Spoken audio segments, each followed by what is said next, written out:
दोस्तों एक बार फिर से स्वागत है आपका द हिडन इमोर्टल में। आज हमारे साथ हैं मिस्टर प्रदीप। ये बताने वाले हैं कि इन 2 सालों के अंदर इन्होंने क्या क्या परेशानी झेली है, किस किस तरीके से इन्होंने अपने क्लाइंट हायर करे, एम्प्लॉय हायर करे, क्लाइंट कहाँ से लेके आई है, डिजिटल मार्केटिंग इनका काम है, तो ये बताने वाले हैं। तो आपने शुरुआत कैसे करी डिजिटल मार्केटिंग, कैसे सोचा? First of all Bharat ji, thank you so much, आपने ये मौका दिया।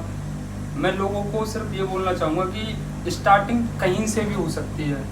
आपको जैसा पता है, मैं जॉब करता था, अच्छी खासी आई बिंग जॉब। हाँ, मैंने सुना है आप ट्रेड इंडिया में जॉब कर रहे थे, मैनेजर में। हार्डकोर सेल, B2B सेल्स जिसको बोलते हैं, जहाँ पर लोग फेल हो गए थे, वहाँ पे एक अच्छे नंबर्स मैंने अचीव किए। जब वहाँ से पता चला कि 5 लाख की सेल करने के बाद भी मुझे 50,000 रुपये महीने सिर्फ इनकम मिल रही थी, तो वहाँ से मुझे लगा कि हाँ, मुझे भी कुछ अपना करना चाहिए, बिकॉज मैं उस लेवल तक पहुँच चुका था। लेकिन आप जैसे मैंने सुना है सेल मार्केट में थी, तो डिजिटल मार्केटिंग में कैसे आने का विचार आया कि डिजिटल मार्केटिंग में? डिजिटल मार्केटिंग में देखो जी, जहाँ पे मैंने ज्वाइन किया था as a digital marketing consultant join किया था, मुझे आइडिया नहीं था एक्चुअल में, बिकॉज बैकग्राउंड IT से था, BCA मैंने की हुई है। तो उसके बाद मैंने सोचा कि डिजिटल मार्केटिंग एक्चुअल में है क्या, मैंने जानने की कोशिश की।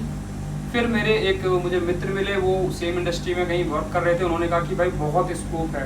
तो मैंने कहीं पेड कोर्सेज नहीं लिए, खुद से मैंने सीखा। सीखने के बाद मैंने फाइनली डिसाइड किया, एक प्रोडक्ट है, आपको पता होगा जैसे सर गूगल माई बिजनेस। हाँ, एज अ फ्रीलांसर कोशिश की, बट नहीं हुआ, कंपनीज को ट्रस्ट नहीं होता है, तो मुझे ऑफिस भी लेना पड़ा और चीज़ें हमने स्टार्ट की। तो कैसे स्टार्टिंग करी, कैसे लोग सबसे पहले क्या था?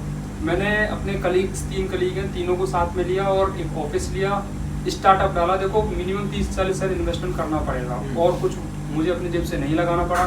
उसके बाद तो बस 3 महीने तक हम मानोगे नहीं, हम खाली बैठे हुए थे, मतलब बात नहीं था बिल्कुल। हमने मेटा एड्स चालू किए, वहाँ से क्लाइंट्स आने चालू हुए।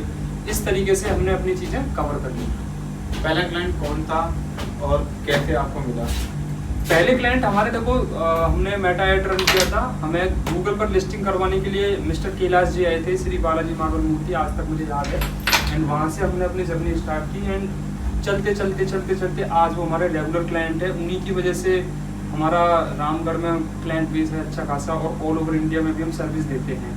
बट ये जो 2 साल रहे हमारे, इतने स्ट्रगल भरे थे, कभी उतार कभी चढ़ा, मतलब समवेयर ऐसा भी था कि मेरे जेब में 5 रुपए भी नहीं रहते थे। रीज़न क्या था कि मंथ स्टार्टिंग में पैसे आए, EMIs हो गई, बहुत सारी चीज़ें थी, क्योंकि जॉब तो थी नहीं भाई, खुद ही कर रहे थे। 1-1.25 लाख रुपये महीने की अर्निंग थी, इतनी थी भी नहीं, जिसमें 3 एम्प्लॉयज़ की सैलरी, सारा कुछ मिल तो रहा ऐसा कौन सा डाउनफॉल आता है हर किसी के लाइफ में, हर बिजनेसमैन की लाइफ में, जब उसको लगता है कि मैं बिजनेस को बंद कर देता हूँ? वो डाउनफॉल एक्चुअल में होता क्या